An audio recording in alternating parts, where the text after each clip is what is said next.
Olá, meu nome é Simone Garcia, eu sou enfermeira, especialista em bloco operatório e em administração hospitalar.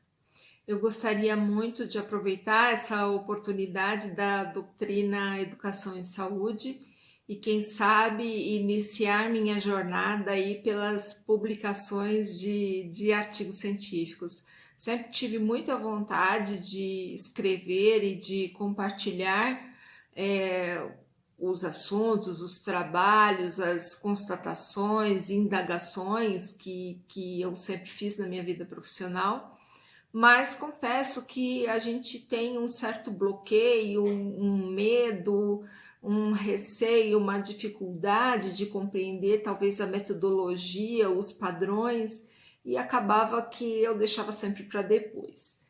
Mas essa oportunidade agora é uma oportunidade de ouro que a gente não pode perder. Então eu gostaria muito que vocês avaliassem se o tema que eu tenho, esse primeiro tema para desenvolver, é um tema aplicável, e ficaria muito feliz se eu recebesse a ajuda de vocês.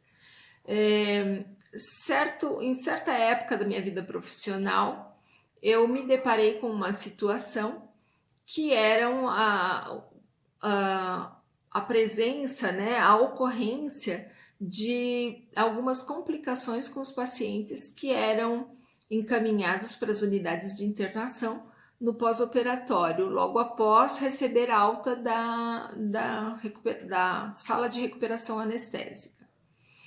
Os pacientes chegavam nas unidades de internação e, dentro da primeira hora, dos primeiros 60 minutos, apresentavam intercorrências que geravam procedimentos de urgência e algumas vezes até a transferência para o CTI.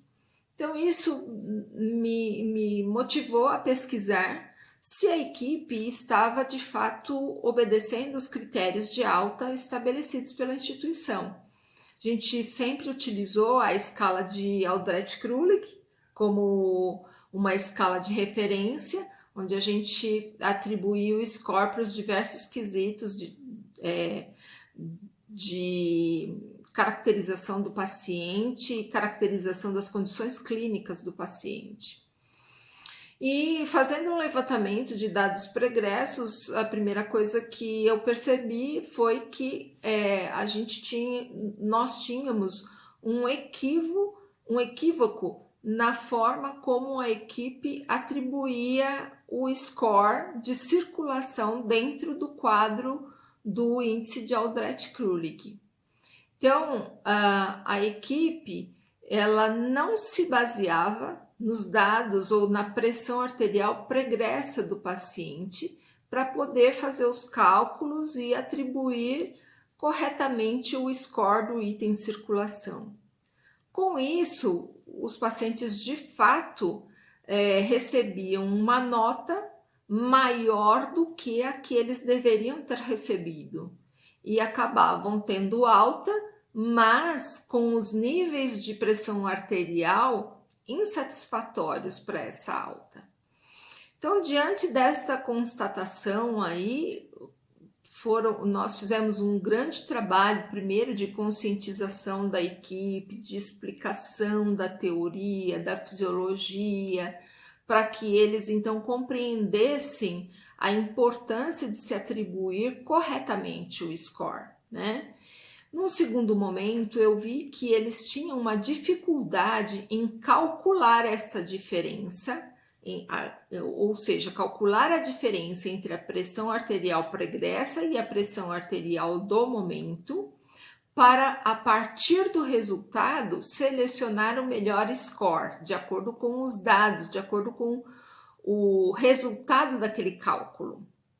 Então, eu elaborei uma planilhinha simples em Excel, para eles colocarem os dados pregressos e a pressão arterial do momento, e com isso, com uma fórmula, se calculava o índice corretamente. Porém, a gente sabe que nem todo mundo, nem todas as instituições têm equipamentos, computador para os profissionais utilizarem a qualquer momento. Então, eu também desenvolvi uma régua, que era um instrumento onde, muito semelhante àquela roda utilizada na obstetrícia para o cálculo da data provável do parto, né? É uma régua onde eles também caminhavam com os dados e chegavam ao valor correto do score. Utilizando esses instrumentos, a partir de alguns meses, a gente percebeu que o índice de intercorrências caiu drasticamente, chegando praticamente a zero, né? Isso foi um momento de grande satisfação entre todos, envolveu toda a equipe, técnicos, enfermeiros, anestesiologistas, e foi assim um trabalho muito satisfatório que até hoje me traz muita alegria, porque às vezes eu encontro o pessoal que trabalhou junto e eles me falam, olha, até hoje a gente usa ainda a régua lá na recuperação anestésica e a gente mantém nosso índice de intercorrência sempre muito baixinho. Isso é muito gratificante. Então, eu gostaria muito de escrever um artigo e, num primeiro momento, investigar como é que os profissionais das outras instituições fazem essa atribuição do score. Para a gente também detectar se eles não têm as mesmas dúvidas ou as mesmas dificuldades que os profissionais que trabalhavam comigo lá naquela época tinham, né? E, num segundo momento, testar a aplicabilidade dessa régua que eu desenvolvi, ver se ela também poderia ser útil em outras instituições, facilitando aí, então, a mensuração dos dados e, consequentemente, diminuindo as intercorrências e melhorando a segurança do paciente. Nesse time da Doutrina Saúde tem muita gente boa mesmo, muita gente experiente, e eu sei que tem a professora Camila Mendonça, que é da Universidade Federal do Rio de Janeiro, cujo foco é centro cirúrgico. Então, quem sabe, eu gostaria muito que a professora Camila ou algum outro profissional que tenha um interesse, né, sobre essa temática me ajudassem e, quem sabe, me fizessem tomar gosto aí por escrever e por publicar esta e várias outras experiências que eu tive. Obrigada.